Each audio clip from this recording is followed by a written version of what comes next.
오늘의 주요 뉴스입니다. 헌법재판소가 오는 20일 추가 변론기를 열기로 하고 한덕수 국무총리와 홍장원 전 국정원 1차장, 조지호 경찰청장을 증인으로 채택했습니다. 송일종 국민의의원은 민주당이 곽종근 전 특전사령관을 끝까지 챙기겠다며 폐유 공작을 했다고 거듭 주장했습니다. 오늘 오전 부산 기장군의 한 호텔 신축 공사장에서 불이 나 6명이 숨졌습니다.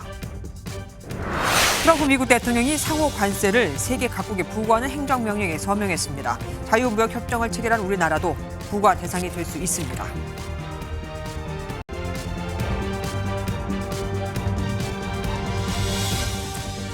윤석열 대통령에 대한 탄핵 심판 변론, 당초 8차까지 예정돼 있었는데 2번 더 열립니다. 헌법재판소가 다음 주 목요일에 10차 변론을 진행하겠다고 밝혔거든요. 이날 추가 채택한 증인들에 대한 신문도 이루어지는데 새로운 증인 3명은 모두 윤 대통령 측이 신문을 해야 한다고 강조했던 사람들입니다. 재판 진행에 대한 윤 대통령 측의 반발이 점점 더 거세지고 이러다가 판결을 불복의 빌미가 될 수도 있다는 우려가 나오면서 헌재가 어느 정도 요청을 수용해줬다는 분석이 나옵니다. 오늘 첫 소식 박규원 기자가 준비했습니다. 오늘 오전 재판관 평의를 진행한 헌법재판소가 오는 20일 10차 변론을 진행하겠다고 밝혔습니다. 어제 재판 말미에 지정한 9차 변론에 이어 기일이 2차례 추가된 겁니다. 헌재는 9차 변론에서는 서면 증거 조사와 함께 국회 측과 윤석열 대통령 측의 입장을 들어보고 10차 변론에서는 추가 채택한 증인 신문을 이어갈 계획입니다. 헌재가 추가로 채택한 증인은 한덕수 국무총리와 홍장원 전 국정원 1차장, 조지호 경찰청장 등 3명입니다. 한 총리의 경우 신문 필요성이 부족하다며 윤 대통령 측의 신청을 헌재가 2차례 기각한 끝에 받아들였습니다. 재판부 평의 결과 전원 일치로 이 결정에 법령 위반의 사유가 발견되지 않는다고 보았습니다. 윤 대통령 측은 홍 전 차장의 증언이 앞뒤가 맞지 않는다며 재신문을 요구해왔는데 이를 헌재가 받아들이며 홍 전 차장은 2번째로 증언대에 서게 됐습니다. 조지호 청장도 양측 모두가 신청한 증인인 만큼 이번 추가 채택에서 헌재가 윤 대통령 측의 요청을 대폭 수용했다는 분석이 나옵니다. 하지만 윤 대통령 측은 10차 변론 기일이 서울중앙지법에서 열리는 형사재판 날짜와 겹친다며 방어권 보장 차원에서 기일 변경을 신청했습니다. MBN 뉴스 박규원입니다. 탄핵 심판을 보면 재판관은 윤석열 대통령이 직접 증인에게 질문을 하지 못하게 막죠. 증인에게 영향을 줄 수 있는 지위에 있기 때문이라고 헌재는 밝히고 있는데 처음에는 사실 막지 않았었습니다. MBN 취재 결과 재판부가 이런 결정을 내린 건 김용현 전 장관이 증인으로 나왔을 때 윤 대통령이 했던 유도 신문 때문이었던 것으로 확인됐습니다. 우정환 기자가 단독 취재했습니다. 윤석열 대통령은 이상민 전 행정안전부 장관을 비롯한 증인들에게 직접 질문하게 해달라고 했지만 번번이 거부당했습니다. 재판장님, 남은 시간 한 1분 50초만 한번 물어도 되겠습니까? 그거는 대리인한테 좀 전달해서 대리인이 좀 물었으면 좋겠습니다. 예. 헌법재판소는 윤 대통령 지위 때문이라고 밝힌 바 있습니다. 제가 좀 본인이 직접 물을 수는 없게 돼 있습니까? 규정상? 피청구인의 지위가 국정 최고 책임자이기 때문에 그 산하에 있는 정인들에게는 영향력을 행사할 수 있다. 그래서 저희들이 만장일치로 의결한 거고. MBN 취재 결과 재판부가 이런 결정을 내린 건 앞서 윤 대통령이 김용현 전 국방부 장관에게 질문하는 방식 때문이었던 걸로 확인됐습니다. 윤 대통령이 김 전 장관의 기억을 묻는 게 아니라 부적절한 진술을 유도하는 신문을 했다고 본 겁니다. 어떤 계고한다는 측면에서 그냥 뒀습니다 해서 저도 웃으면서 그냥 놔뒀는데 그 상황은 기억하고 계십니까? 기억합니다. 지금 말씀하시니까 기억납니다. 재판관이 김 전 장관에게 질문할 때 윤 대통령이 끼어든 점도 영향을 준 걸로 파악됐습니다.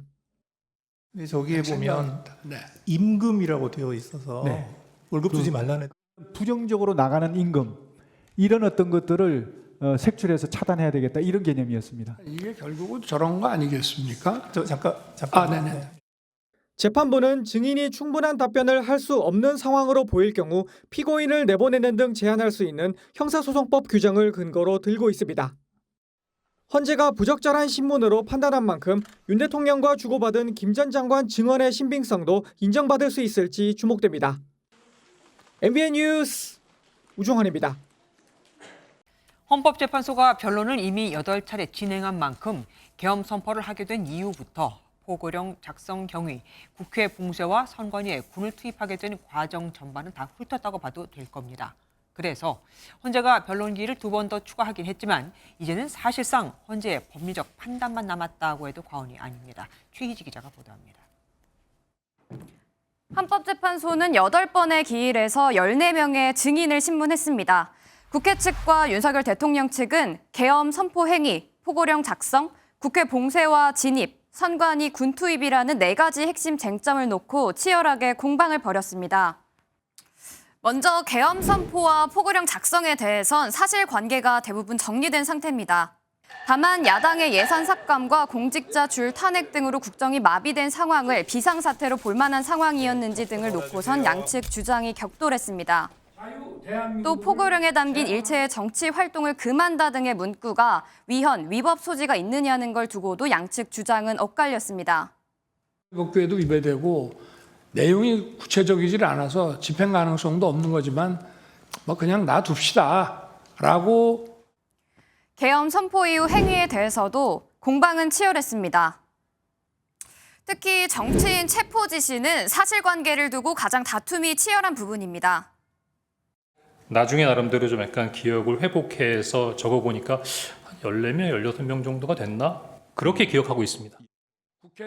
윤 대통령 측은 체포 지시가 없었다는 주장을 고수하고 있지만 국회에 들어가 의원들을 끌어내라는 지시를 받았다는 증언이 탄핵 심판정 안에서도 나왔습니다. 그렇습니다. 내부로 들어가서 의원들을 끌어내라. 의혹의 실체 규명까지 이루어지진 못했지만 선관위 군 투입 배경으로 지목된 부정선거 의혹을 놓고도 서로 공방을 벌였습니다.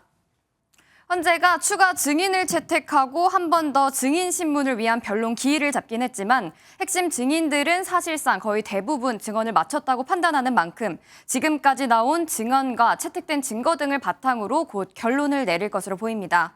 MBN 뉴스 최희지입니다. 헌재는 다음 주 화요일 9차 변론에서 국회 측과 윤 대통령 측 양쪽의 최종 의견을 듣습니다. 그런데 그 뒤에 10차 변론에서 또 증인을 불러 증언을 듣겠다는 거죠. 또 이런 게 탄핵 심판 일정에는 얼마나 영향을 미칠까요? 법조팀 현주 기자와 알아보겠습니다. 어서 오십시오. 한덕수 국무총리에 대한 증인 신청 그동안 안 받아줬었잖아요. 2번이나. 그런데 이번에는 받아준 이유가 뭡니까? 네, 헌법재판소가 한 총리도 핵심 증인에 해당한다 이렇게 판단을 내린 걸로 보입니다. 여기에 더해서 윤석열 대통령의 방어권이라든지 헌재에 대한 불신 여론이 점점 더 커지고 있는 점 이런 점도 감안을 했을 것으로 보이고요. 네. 다만 한 헌재 관계자는 원칙에 따라 절차대로 재판하는 것이라며 다른 이유는 없다는 점을 강조하기도 했습니다. 그럼 한덕수 총리에 대한 심판에서는 그러니까 신문에서는 어떤 내용이 추가될까요? 네, 비상계엄 선포 직전 열린 국무회의 당시 상황 그리고 국무회의 형식에 대한 질문이 줄을 이룰 것으로 보입니다. 윤 대통령 측에서는 한 총리에게 민주당의 입법 독주 등으로 인해 국정 운영이 마비 상태였지 않느냐, 비상계엄을 할 수밖에 없는 상황이었지 않냐 이런 점들을 신문할 것으로 보입니다. 네. 그리고 홍장원 전 국정원 1차장은 앞서 한 차례 증인으로 나왔었잖아요. 그런데 지금 또 부른 겁니다. 네, 그렇습니다. 앞서 홍장원 전 차장의 증언과 어제 조태용 국가정보원장의 증언이 서로 다른 부분이 있었습니다. 네. 헌재가 이 부분에 대한 정확한 사실관계를 다시 한번 비교, 대조해 볼 필요가 있다고 판단한 것으로 보입니다. 저도 깊은 생각을 하면서 적은 것이 아니라 생각되는 대로 그냥 갈겨 쓴 부분이기 때문에 어두운 공터에서 갑자기 이제 메모를 쓰게 돼서 급히 썼다라고 했는데 거기가 아니고 그 청사에 있는 본인 사무실에 있었습니다. 예.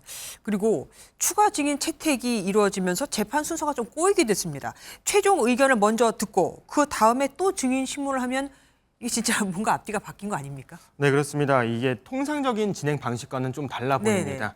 9차 변론 기일에 양측으로부터 최종 의견을 2시간씩 듣도록 돼 있기 때문에 이제 변론이 종결되나 싶었는데요. 그런데 다시 10차 기일을 열어서 증인 신문을 더 하는 건 좀 어색해 보입니다. 그러게요. 저희 취재진이 헌법 전문가들에게 물어보니까 이 부분에 대해서는 공통적으로 이상하다는 반응이 많았습니다. 한 헌법학 교수는 9차 기일에 조사를 마무리하려고 했던 것 같은데 그 자체가 잘못됐다고 지적을 했고요. 헌법에 정통한 한 변호사는 마지막 증언을 반영해서 의견 진술을 또 해야 할 수도 있다며 매끄럽지 않다 이렇게 말했습니다. 처음에 8차례만 한다고 했다가 한 번 들리고 또 한 번 들린 겁니다. 그러면 변론 기일 추가로 또 잡힐 가능성 얼마나 될까요? 네, 그럴 가능성은 좀 적어 보입니다. 핵심 증인은 어느 정도 다 부르기도 했고 일부 헌법재판관들의 임기가 끝나는 이제 4월 중순도 점점 다가오고 있습니다. 네. 증인을 추가로 부른다고 해도 기일은 많아야 한두 차례 정도 더 열릴 것으로 보입니다. 예, 현지호 기자 수고하셨습니다. 민주당이 곽종근 전 특전사령관을 회유했다는 의혹을 폭로한 성일종 국민의힘 의원. 오늘은 아예 기자회견을 열고 회유 공작에 대해 설명했습니다. 김현태 707 특임단장의 양심 고백 내용을 추가로 공개하며 삼성전자 부회장 전속 변호사를 소개해주겠다, 끝까지 챙겨주겠다 이런 말을 한 게 회유가 아니면 무엇이냐고 반문했습니다. 김정 기자입니다. 국회 대정부질문에서 김현태 707 특임단장의 양심 고백을 폭로하며 민주당의 탄핵 기획서를 띄운 성일종 국민의힘 의원이 추가 내용을 공개했습니다. 성 의원은 지난해 12월 10일 국회 국방위 긴급 현안 질의 당시 곽종근 전 특전사령관과 김 단장이 쉬고 있던 휴식 공간에 박범계, 부승찬 민주당 의원이 들이닥쳤다고 주장했습니다. 박범계 의원은 민주당이 끝까지 챙겨줄 테니 걱정 마라라고 했는데 뭘 챙겨준단 말입니까? 정치를 모르는 군인을 회유해 정치적으로 유리한 증언만을 이끌어내고 버린 것입니다. 구체적인 회유 내용도 밝혔습니다. 삼성전자 부회장 전속 변호사를 연결해 주겠다는 말도 했다고 합니다. 전형적인 회유 수법입니다. 계엄 직후인 지난해 12월 6일 김병주 의원의 유튜브 방송 전 열린 회의에서는 곽 전 사령관과 김 단장 간 논쟁이 있었다고도 했습니다. 김 전 단장이 왜 민주당 의원만 오느냐, 국민의힘 의원도 같이 부르든지 공개적으로 방송하자고 건의했다는 주장입니다. 성 의원은 민주당을 향해 국정조사 특위 증인으로 김 단장을 제외한 이유를 밝히라며 탄핵 공작에 개입한 민주당 의원들의 사퇴를 촉구했습니다. MBN 뉴스 김지영입니다. 이른바 민주당 회유 논란은 계엄 직후 곽 전 사령관의 증언에서 시작됩니다. 당초 인원, 요원이라고 말했는데 민주당이 의원이라고 유도하면서 곽 전 사령관의 발언도 바뀌고 있다 이거죠. 그런데 이 표현, 대통령 탄핵 심판의 핵심 쟁점 중 하나이기도 합니다. 당시 어떤 발언이 오갔었는지 최돈희 기자가 정리해봤습니다. 비상계엄 해제 이틀 뒤 민주당 의원들을 만난 곽종근 전 특전사령관은 이렇게 말했습니다. 국회의사당 안에 있는 의원들을 밖으로 이렇게 좀 빼내라. 지시를. 국회의원들을요? 예. 지시 대상이 국회의원으로 지목되면서 파장이 일었습니다. 인원이냐, 요원이냐, 의원이냐. 표현이 모호하다는 논란이 일었지만 나흘 뒤 곽 전 사령관은 국회에 출석해 이렇게 답했습니다. 빨리 문을 부수고 들어가서 안에 있는 인원들을 끄집어내라. 그런데 곽 전 사령관의 이 국회 증언이 있기 하루 전 검찰 진술이 달랐다는 의혹이 제기됐습니다. 문을 부수고 들어가라가 추가돼요. 12월 10일부터 이렇게 진술이 바뀐 이유가 뭡니까? 국민의힘은 곽 전 사령관 진술의 신빙성에 의문을 제기하는 동시에 그 배경에 민주당의 회유가 있었다고 주장합니다. 지시 대상에 따라 대통령 탄핵 심판의 핵심 쟁점인 국헌문란 여부가 판가름 난 데다 민주당 주도의 탄핵의 정당성도 흔들 수 있기 때문입니다. 민주당은 관련 의혹에 대해 반발하며 강경 대응을 시사했습니다. 국회 탄핵소추위원단 소속인 박범계 의원은 의혹을 제기한 국민의힘 성일종 의원을 향해 즉시 고발하겠다며 반박했습니다. MBN 뉴스 최도입니다. 이렇게 회유설이 불거지자 구속 상태인 곽종근 전 특전사령관이 옥중에서 입장문을 내놨습니다. 내적 분량의 입장문에는 곽 전 사령관이 증언을 결심하게 된 배경 등이 상세하게 담겼는데요. 오히려 김용현 전 장관으로부터 비화폰으로 전화가 와서는 비화폰은 녹음되지 않는다, 당당히 말해라는 말에 더 사실을 밝히게 됐다고. 비상계엄 당시 사실관계를 밝히는 게 본질이라고 회유설을 정면으로 반박했습니다. 이혁재 기자입니다. 더불어민주당으로부터 회유당한 것이 아니냐는 의심에도 곽종근 전 특전사령관은 일관되게 회유설에 선을 그어왔습니다. 회유당한 게 아니고 제가 오전에 멈칫멈칫하고 말을 못하다가 점심 먹으면서 스스로 판단했던 결과라고 분명히 말씀드리고, 국민의힘까지 합세해 공세가 계속되자 곽 전 사령관이 옥중 입장문을 발표했습니다. 우선 곽 전 사령관은 더불어민주당 회유설에 대해서 민주당이 도와주겠다고 얘기했다는데 저는 그것에 대한 생각이 없었고 무엇을 도와준다는 건지도 모르겠다고 말했습니다. 김병주 의원 등과 유튜브에 출연한 이유에 대해선 최소한 사령관 직책을 유지한 상태에서 비상계엄 당시 상황을 일부 설명해야 작전에 투입된 부하들을 보호할 수 있겠다고 생각했다고 설명했습니다. 대통령으로부터 끌어내라고 들었다는 말이 거짓이란 지적에 대해선 박범계 의원이 표현을 정확히 해야 한다고 해서 열고를 부수고로 이탈시킬 것을 끄집어내라로 수정한 것이라고 해명했습니다. 곽 전 사령관은 본질은 비상계엄 상황과 사실을 정확하게 밝히는 것이라며 증언을 수정하거나 철회할 생각이 없다고 분명히 했습니다. MBN 뉴스 이혁재입니다. 윤석열 대통령 탄핵심판 대리인단이 최근 중대 결심을 예고한 것과 관련해 자진 하야설이 나왔죠. 하지만 윤 대통령 측 변호인단은 하야설은 탄핵 주도 세력의 망상이라며 일축했습니다. 그런데 민주당도 하야설에 대해서 꿈도 꾸지 말라고 합니다. 이건 또 왜 그런 걸까요? 이기종 기자가 보도합니다. 보수논객 조갑재 TV 대표는 한 라디오 방송에서 윤석열 대통령의 하야 가능성을 언급했습니다. 저는 진짜 변수가 하나 있다고 봅니다. 윤석열 대통령이 만약 어떤 계산을 할지 모르지만은 전격 하야 성명을 발표할 가능성. 헌법재판소가 윤 대통령을 파면할 가능성이 크다는 전망을 전제로 지지율이 높을 때 하야를 선언하면 여권에 유리한 여론을 만들 수 있다는 주장입니다. 정치권에선 갑론을박이 이어졌습니다. 김종혁 전 국민의힘 최고위원은 자진 하야는 탄핵이 통과되기 전 한동훈 당대표 시절에 요구했던 것이라면서 재판이 진행되는 상황에선 어려운 일이라고 말했습니다. 더불어민주당은 권한이 정지된 대통령은 사퇴할 수 없다며 공세의 소재로 삼았습니다. 설령 스스로 물러난다 해도 탄핵 심판은 계속돼야 한다고 목소리를 높였습니다. 만에 하나 전직 예우라도 잠시 연장해 보려는 하야 꼼수는 꿈도 꾸지 마십시오. 하지만 정작 윤 대통령 변호인단은 하야설을 일축했습니다. 변호인단 김계리 변호사는 SNS에 접견과 변론 때 윤 대통령을 만났지만 하야는 들은 적이 없으니 망상을 꺼내지 말라고 적었습니다. 하야설을 언급하는 건 탄핵 주도 세력의 여론전일 뿐이라는 시각입니다. 그러면서 윤갑근 변호사가 언급한 중대 결심은 헌재의 위법 위헌적 재판 진행에 항의하는 의미라고 강조했습니다. MBN 뉴스 이기종입니다. 국민의힘과 더불어민주당의 정당 지지율이 5차 범위 내에서 초접전을 벌이고 있습니다. 조기 대선이 치러진다면 중도층 민심이 그만큼 중요해진 셈인데 그럼 중도층만 따로 봐볼까요? 중도층은 정권 교체를 희망하는 비중이 높지만 절반 이상이 이재명 대표는 지지하지 않는 것으로 나타났습니다. 그간 이 대표가 우클릭 행보를 했음에도 말입니다. 호남에서의 이 대표 지지율도 눈여겨볼 만합니다. 김도영 기자가 보도합니다. 한국갤럽 조사 결과 여야 정당 지지율은 초접전을 벌이고 있습니다.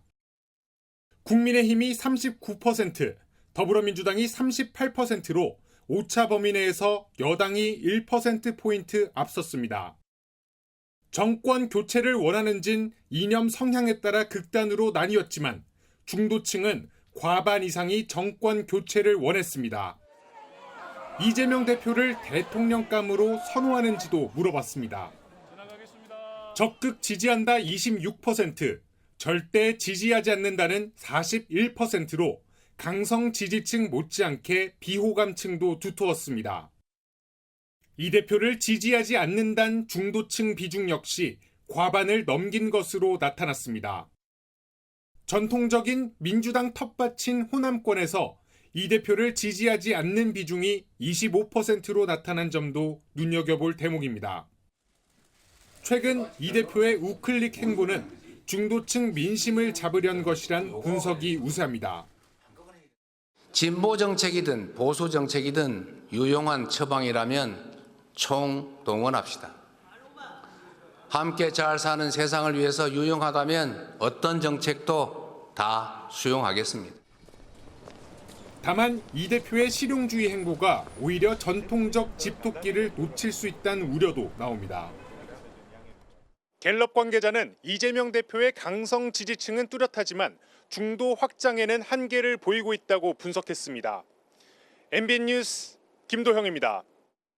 문형배 헌재소장 권한대행의 탄핵안을 발의하겠습니다. 탄핵 카드는 야당만 꺼낼 수 있는 게 아니라는 걸까요? 여당 내에서 문 권한대행에 대한 탄핵안 발의안 얘기가 나오고 있습니다.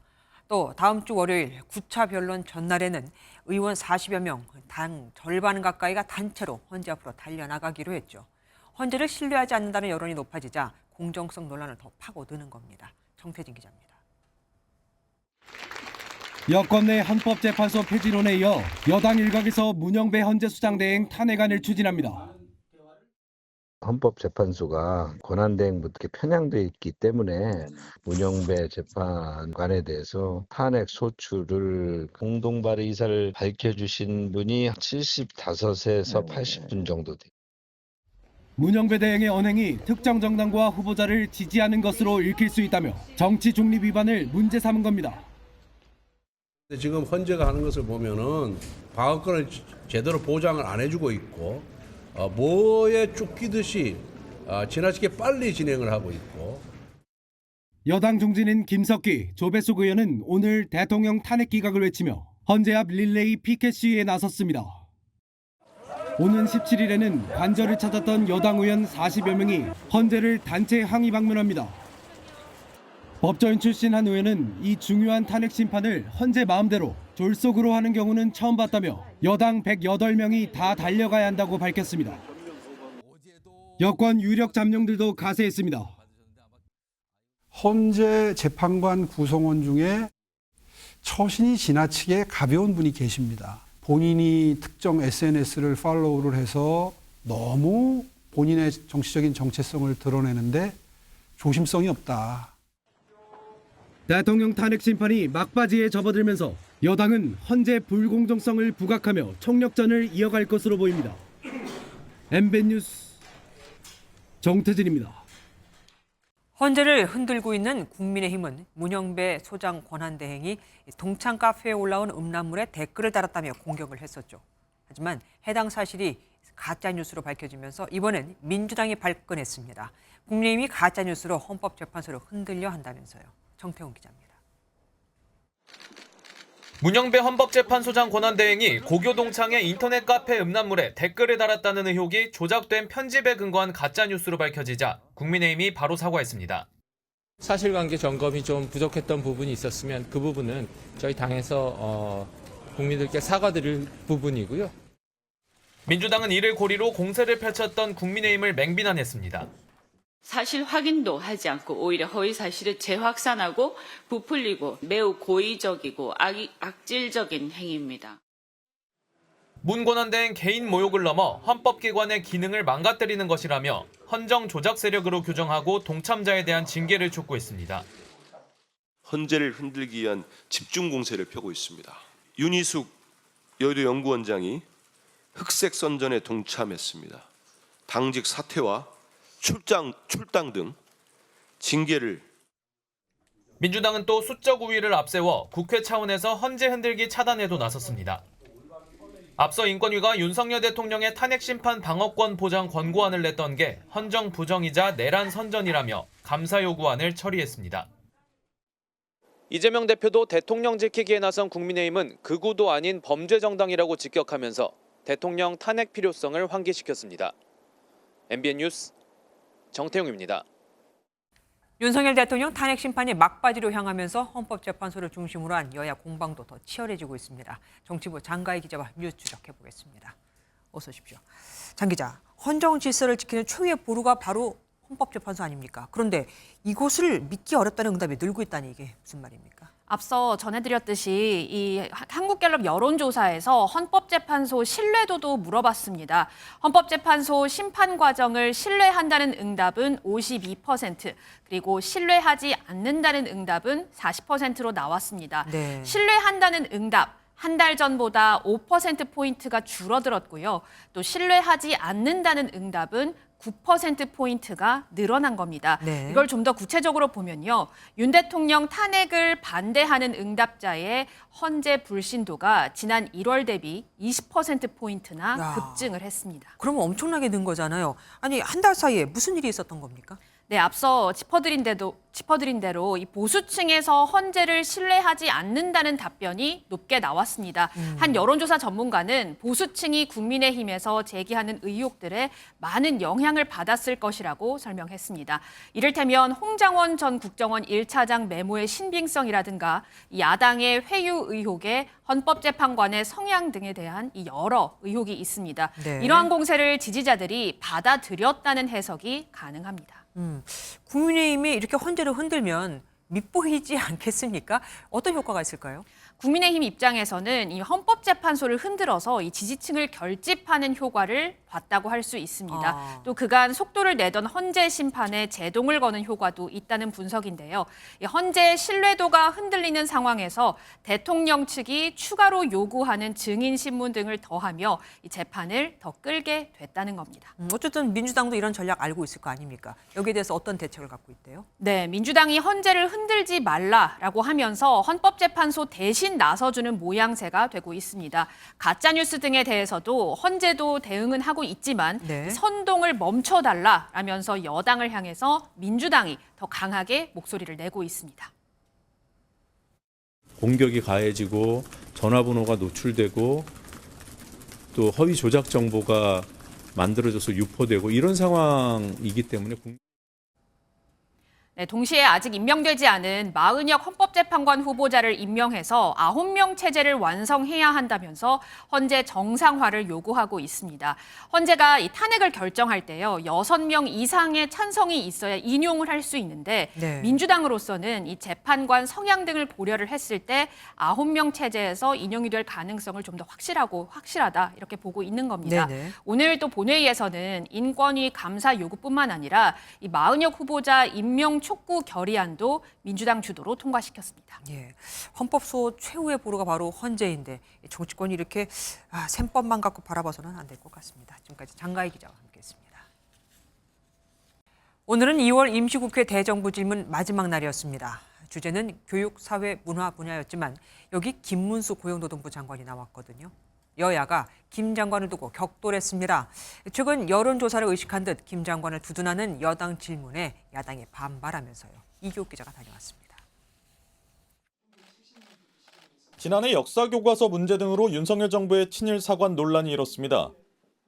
나라가 다 뺏겨서 일본으로 강제로 다 편입이 된 일본이지 그걸 모르십니까? 대정부 질문 마지막 날 국민의힘은 최근 여론조사에서 여권 차기 유력 대권주자로 꼽히고 있는 김문수 고용노동부 장관에게 당시 발언을 수습할 기회를 줬습니다. 저희 조상께서 임진왜란 때 의병장으로 임진왜란 당해에 전투에 나갔다가 순국하셔서 야당은 즉각 띄워주기냐며 반발했고 국민의힘은 응수하며 고성이 오갔습니다. 민주당 쫄리십니까? 쫄리면 집니다. 민주당은 김 장관에게 대권에 나가냐고 꼬집고 김 장관의 역사인식 문제를 파고들었습니다. 즉답하세요. 국적이 뭡니까? 우리 선조들. 일본이라고 했죠. 김 장관은 학계의 연구 결과가 그렇다며 과거 주장을 되풀이한 가운데 전광훈 목사 등 극우 세력과의 연관성도 따져 묻는 민주당에 물러서지 않았습니다. 정광훈 목사는 대한민국의 자유민주주의를 수호하기 위한 목사입니다. 때 아닌 김문수 장관 공방 속 2월 임시국회 대정부 질문이 마무리된 가운데 알맹이 없는 정쟁성 질문만 거듭됐다는 비판이 나옵니다. MBN 뉴스 이규옥입니다. 부산 기장군에 있는 복합 리조트 신축 공사장에서 불이 나 6명이 숨지고 27명이 다쳤습니다. 화재 당시 100명이 넘는 작업자들이 건물 내부에 있었습니다. 화재 소식 먼저 안진우 기자가 보도합니다. 희뿌연 연기가 건물을 집어삼킬 듯 뿜어져 나옵니다. 시뻘건 불길이 솟구치고 유리창은 산산조각 납니다. 소방 헬기가 리조트 건물 옥상으로 접근하고 줄을 타고 내려온 소방관이 작업자를 구조하는 데 성공합니다. 오늘 오전 부산 기장군의 한 복합 리조트 신축 공사장에서 큰 불이 났습니다. 불은 3개 건물 중 한 건물 1층에 있는 수영장 인근에 쌓아둔 단열재에서 시작된 것으로 추정됩니다. ABC동 다 지금 연기를 꽉 차가지고 냄새 맡아보니까 바로 쓰러지겠더라고요.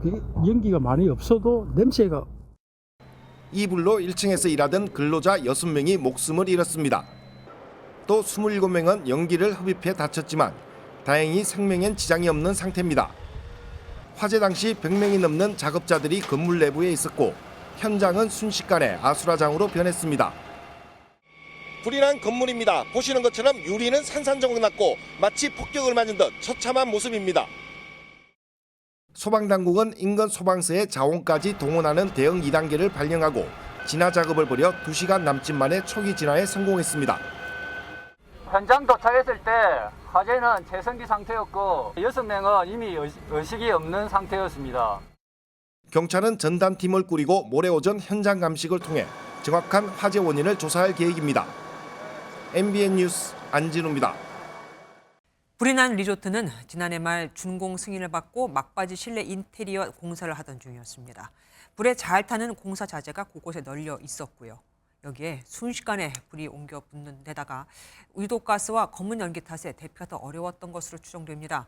동선을 다 알고 있어도 소용이 없었던 겁니다. 이어서 박상욱 기자가 보도합니다. 불이 난 건물 1층 내부입니다. 불에 탄 공사 자재가 그대로 남아 있습니다. 지난해 말 준공 승인을 받고 실내 수영장 인테리어 공사를 하던 중이었습니다. 화재 당시 건물 내부에는 인테리어 자재가 곳곳에 널려 있었습니다. 대부분 가연성 물질이다 보니 불이 시작되자마자 삽시간에 검은 연기로 뒤덮였습니다. 내부 동선을 잘 아는 근로자들조차 탈출이 쉽지 않은 상황이었습니다. 아무것도 안 보이고 연기가 터졌더라고. 내가 다니던 동선이 있으니까 하수로 가고 저들다가 119 구조대가 출동했을 땐 숨진 6명 모두 심정지 상태였습니다. 통로 곳곳에 쌓여있던 공사 자재 때문에 대피가 더 어려웠을 것으로 소방당국은 추정하고 있습니다. 대피하는 중에 인테리어 자재 때 자개물이 발생을 해서 그대로 대피로를 방향 감각을 잃은 것 같습니다. 화재 당시 경보기는 작동했지만 스프링클러가 정상 작동했는지는 아직 확인되지 않았습니다. 일부 물이 나온 것으로 알려졌는데 소방당국은 누군가 수동으로 조작한 것인지 아니면 배관이 녹아 누수가 발생한 것인지 조사하고 있습니다. MBN 뉴스 박상호입니다. 광주 송정역 앞에 있는 송정 5일 시장에서도 오늘 새벽에 큰 불이 났습니다. 5일장 형태로 3일과 8일 단위로 장이 열리는데 하필 불이 난 곳이 장날에 대비해 물건을 보관하던 곳이었습니다. 물건이 가득 차 있었겠죠? 시장 안 점포 상당수가 불에 타면서 4억 원의 재산 피해가 났습니다. 정치훈 기자입니다. 새벽 시간 아무도 없는 시장 점포에서 연기가 피어오릅니다. 갑자기 불꽃이 보이더니 불과 3분 만에 지붕 위까지 불이 번집니다. 도착한 소방대원이 불길을 잡기 시작하지만 옆 점포로 불은 번져나갑니다. 소화기 끼갖고 여기서 갖고 와서 막 불 켜졌는데 안 되지 그냥 그것 갖고 불꽃이 상당히 세더라고. 삽시간에 금방 붙어오더라고요. 50분 만에 진화에는 성공해 인명피해는 없었지만 점포 38칸이 타거나 그을려 4억 원의 재산 피해가 났습니다. 이 불이 꺼진 시장 안 모습이 처참합니다. 이 점포 안에 쌓아둔 물건도 모두 잿더미가 됐습니다. 신발과 옷까지는 모두 탔고 생선 가게는 흔적을 알아보기 어렵습니다. 5일마다 열리는 광주 송정장은 주변 나주와 한평, 영광에서도 손님이 찾아올 정도로 커 상인들이 쌓아둔 물건도 많았습니다. 참담할 뿐이지요. 뭐 앞으로 어떻게 빨리 복구가 돼서 다시 또 할 수 있을까 이제 그것이 걱정되는 거죠. 경찰과 소방당국은 합동 감식을 통해 정확한 화재 원인을 밝히고 있습니다. MBN 뉴스 정춘우입니다. 40대 여성이 막 낳은 아기를 비닐봉지에 담아 유기했다는 충격적인 소식 MBN이 단독 보도해드렸죠. 숨진 아기의 시신에서 살해 흔적이 발견됐습니다. 하지만 엄마는 아기가 태어났을 때 살아있긴 했지만 죽이지는 않았답니다. 앞뒤가 안 맞죠. 강세훈 기자입니다. 40대 여성 A씨는 지난 11일 새벽 집에서 아기를 출산하자마자 비닐봉지에 담아 유기했습니다. 그리고 하혈이 심해지자 가족의 신고로 병원 응급실에 실려왔습니다. 거실 화장실 같은 데 확인해봤는데 뭐 태아 같은 건 발견되지 않았고 탯줄이 잘려있는 등 출산 흔적은 있는데 태아가 없는 점을 수상히 여긴 의료진은 경찰에 신고했습니다. 아기는 숨진 채 발견됐는데 A씨가 아기를 살해한 정황이 포착됐습니다. 아기 몸에서 외상 흔적이 발견된 겁니다. 퇴원 한다고 해가지고 부검 결과 나오자마자 신고 체포했어요. A씨는 아기가 태어나자마자 숨져 유기했다고 했다가 태어났을 당시에는 살아있었다며 진술을 번복한 것으로 전해졌습니다. 하지만 살해 혐의에 대해서는 부인하는 것으로 전해졌습니다. 경찰은 A씨에 대해 살인 및 사체 유기 혐의를 적용해 구속영장을 신청했습니다. MBN 뉴스 강세훈입니다. 8살 어린 나이에 희생된 김하늘 양의 발인이 진행됐습니다. 학교에 다녀오겠다며 집을 나섰던 딸을 영원히 보내야만 하는 황망한 날. 부모는 마지막으로 아이를 움켜 안으며 인사를 건넸고 학교 교사 10여 명은 검은 옷을 입고 교문 앞에 서서 하늘이를 배웅했습니다. 박은지 기자가 보도합니다.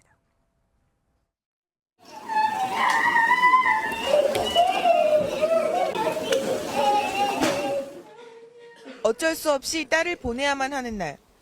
어머니는 부축을 받고서야 겨우겨우 발을 땅에 딛습니다. 하늘양의 영면을 기원하는 찬송가가 울려 퍼지고 연결식장은 울음소리로 가득 찹니다.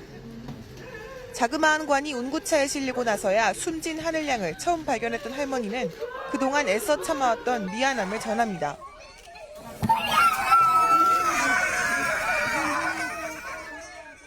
그래도 딸을 잘 보내야 된다고 생각했던 부모는 운구차가 집과 학교를 거쳐 화장장까지 오자 슬픔을 가눌 수 없습니다. 이제는 진짜 마지막이라는 심정으로 다시 한번 딸을 안아봅니다.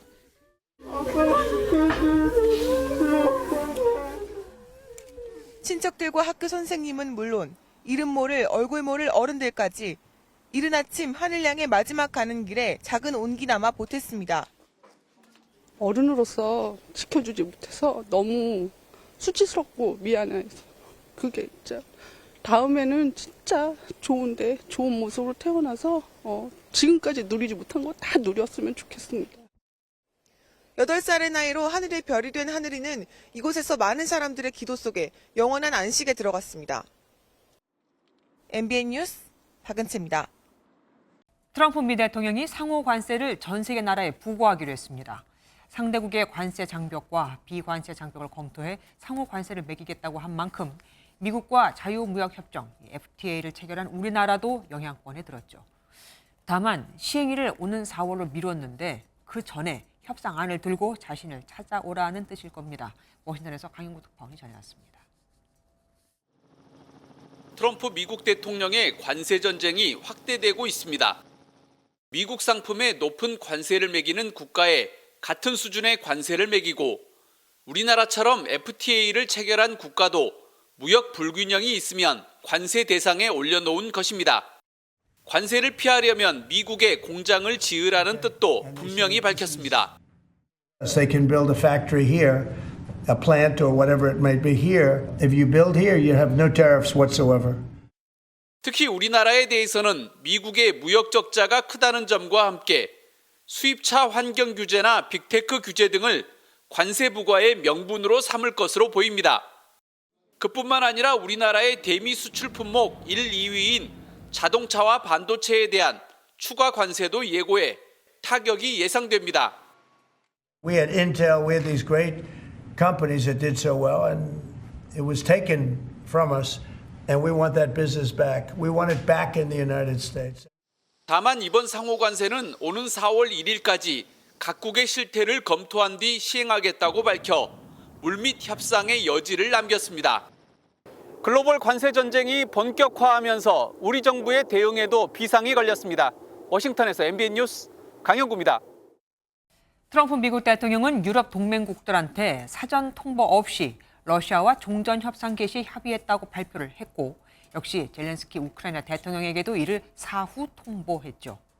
미국 대표단이 뮌헨 안보회의에서 우크라이나전 종전 청사진을 밝힐 예정입니다. 우크라이나도 유럽도 불만이 많지만 미 국방장관은 무엇을 허용하고 무엇을 불허할지는 자유주의 세계 지도자인 트럼프 대통령의 권한이라고 밝혔습니다. 김문영 기자입니다. 공중에 매달려 있는 라디오에서 한국어로 항복을 종용하는 메시지가 흘러나옵니다. 여러분의 지도부는 여러분을 러시아의 우크라이나 침략 전쟁에 보내고 있습니다. 우크라이나군이 지난달에 투항 방법이 적힌 한글 전단을 드론을 통해 살포한 데 이어 방송 심리전 또한 한국어로 펼치는 모습입니다. 오는 24일이면 만 3년을 채우는 전쟁의 피로도가 더욱 커지면서 심리전이 펼쳐지는 가운데 미국과 러시아가 종전 협상의 시작을 전격 합의하자 전쟁 당사자인 우크라이나가 배제될 수 있다는 불안감이 커지고 있습니다. Тому я не сприймаю цей дзвінок, що це був пріоритет, що він спочатку говорив з Росією. Хоча дійсно це не дуже приємно у будь-якому випадку. 우크라이나를 사실상 배제하는 게 아니냐는 우려에 트럼프 대통령이 직접 진화에 나섰지만 Of course they would. I mean, they're part of it. We would have Ukraine, we would have Russia, and we'll have other people involved too.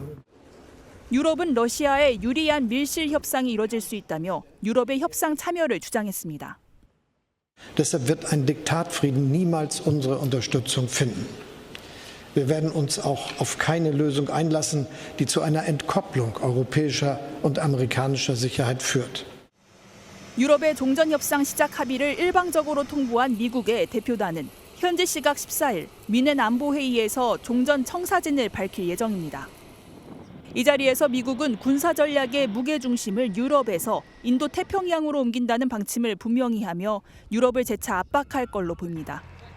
MBN 뉴스 김문영입니다. 방금 들으셨다시피 독일 뮌헨에서는 국제안보회의가 열리죠. 그런데 회의가 열리는 장소와 불과 1.5km 떨어진 곳에서 차량 돌진 사고가 발생해 최소 30명이 다쳤습니다. 용의자는 아프가니스탄 국적의 남성인데 당국은 이슬람 극단주의를 의심하고 있습니다. 이한나 기자입니다.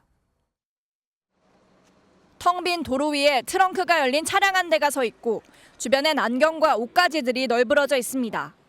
구급대원들이 쓰러진 부상자들의 상태를 확인하고 서둘러 구급차로 이송할 준비를 합니다. 현지 시간 13일 독일 뮌헨 도심 한복판에서 차량 한 대가 집회에 참석한 군중에 돌진해 어린이 등 최소 30명이 다치고 일부가 중상을 입었습니다. Ich habe alle Leute am Boden liegen sehen, die da lagen. Ich habe es nur die letzten 150 Meter von hier ungefähr gesehen. 당시 이곳에는 독일 공공노조원 1,500여 명이 파업 집회에 참가 중이었는데 차량이 행진하는 군중 뒤편에서 빠른 속도로 돌진한 겁니다. 경찰의 총격 끝에 체포된 용의자는 아프가니스탄 국적의 20대 남성으로 2016년 독일에 입국해 망명을 신청했지만 기각됐고 현재는 추방이 일시 중단된 상태입니다. 사고가 발생한 지점은 뮌헨 안보 회의 장소와 불과 1.5km 떨어진 곳이지만 당국은 회의와 직접적 관련은 없다고 보고 있습니다. 다만 이슬람 극단주의에서 비롯된 범행에 무게를 두고 수사에 나섰습니다.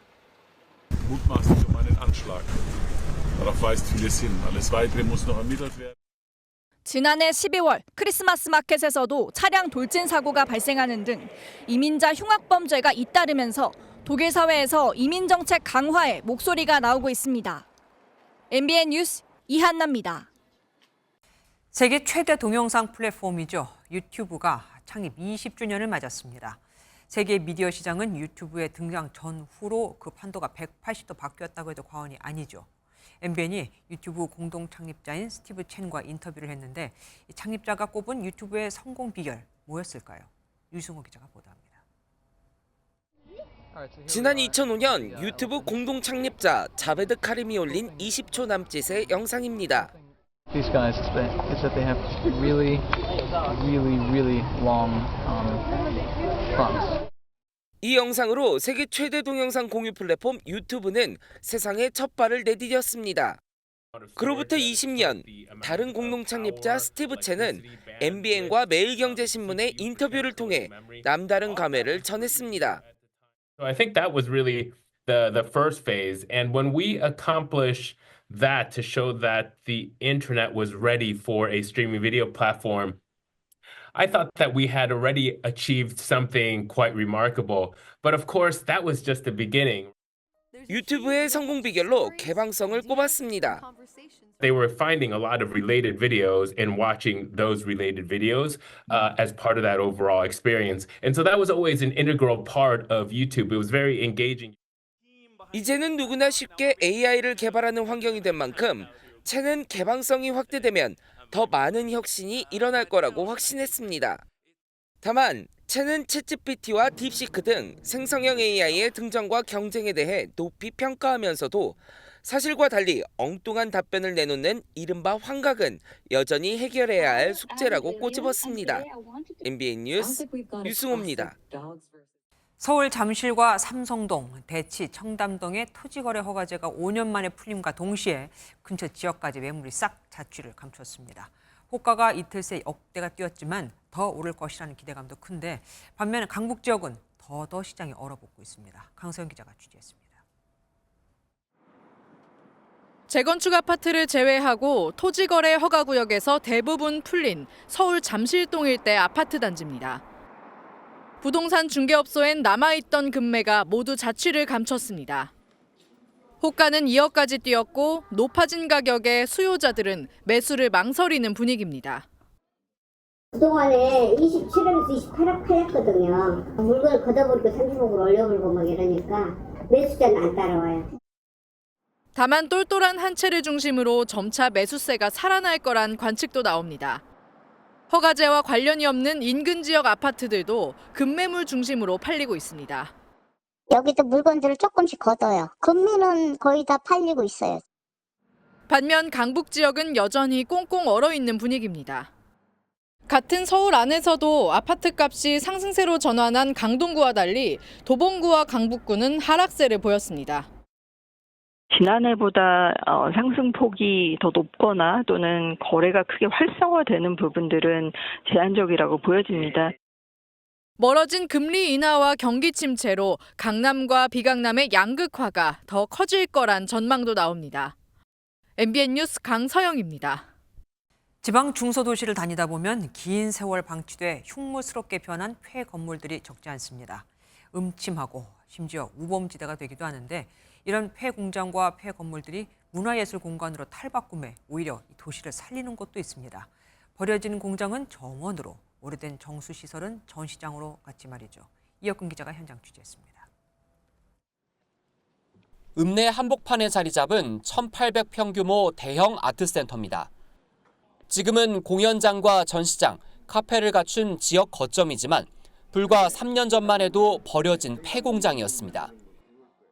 그때는 음산하고 누가 봐도 분위기가 좋지 않죠.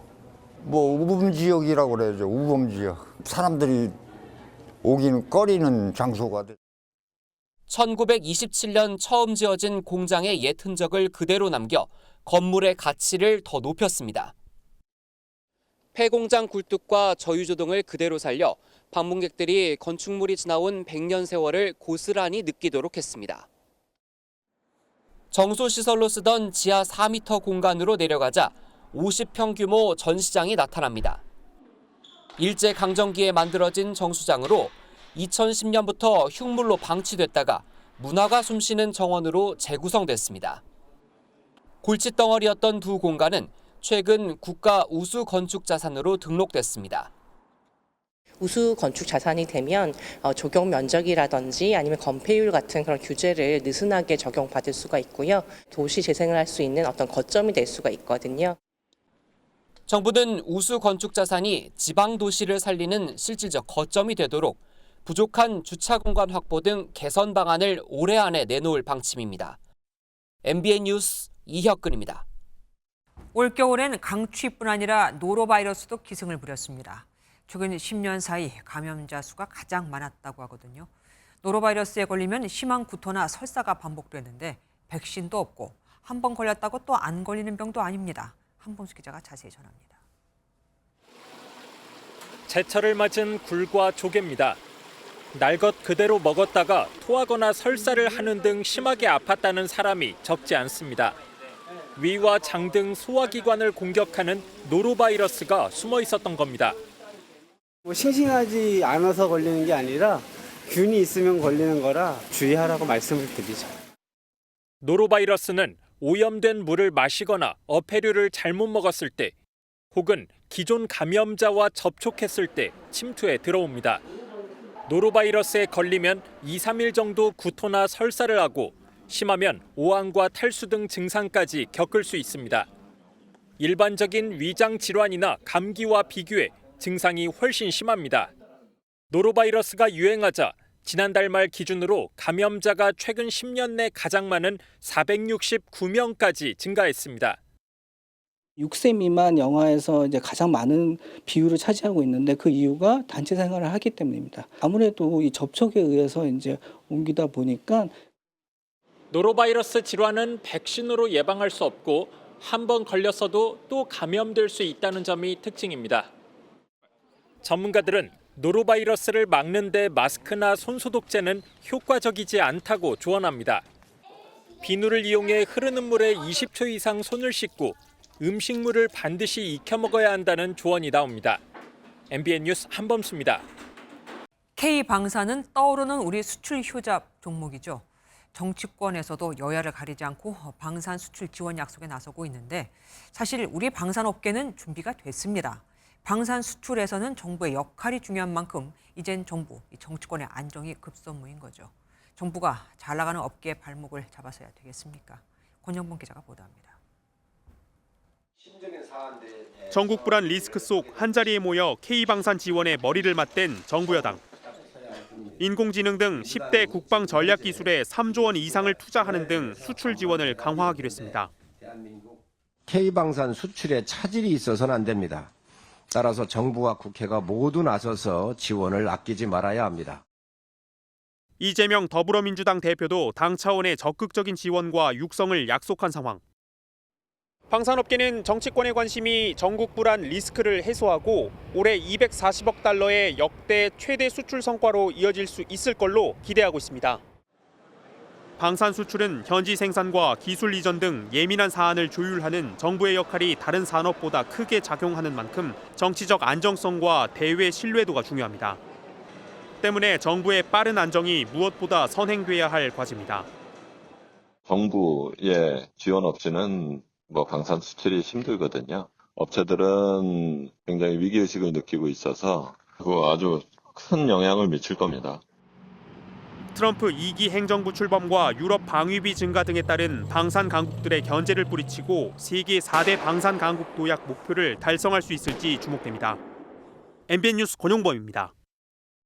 1986년 그룹 부활의 보컬로 데뷔해 40년 가까이 라이브의 황제로 불린 이승철이 전국 콘서트를 앞두고 MBN과 만났습니다. 은퇴라는 단어를 좋아하지 않는다는 현역 가왕은 무슨 말을 했을까요? 심가연 기자가 보도합니다.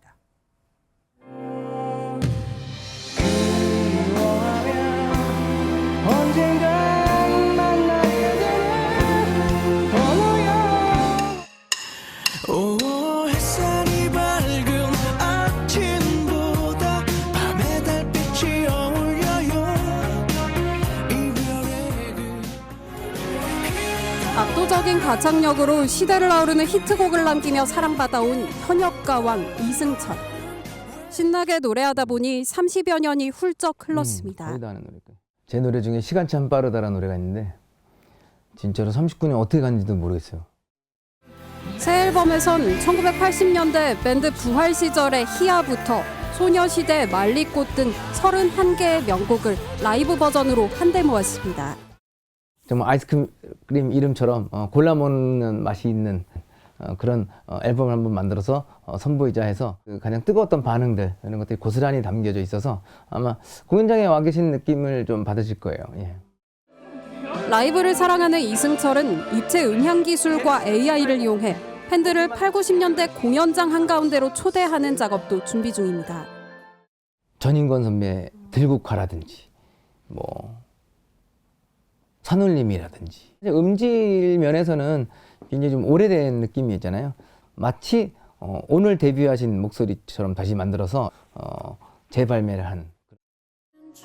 오디션 프로그램에서 날카로운 평가로 화제를 모았던 그가 이번에는 미래의 K-팝 스타 발굴에도 직접 나설 계획입니다. 올해 전국 콘서트에 이어 내년엔 대규모 해외 투어도 계획 중이라는 이승철의 꿈은 수박합니다. 은퇴라는 단어를 개인적으로는 별로 좋아하지 않습니다. 무덤에 갈 때까지, 하늘에 갈 때까지 그냥 계속 노래하고 싶어요. MBN 뉴스 심가현입니다. 탁구채를 내려놓는 여자 탁구의 기둥 전지희가 영혼의 단짝 신유빈과 특별한 마지막 인사를 나눴습니다. 함께 국제 무대를 누비던 두 콤비의 뜨거운 안녕, 오늘의 장면입니다.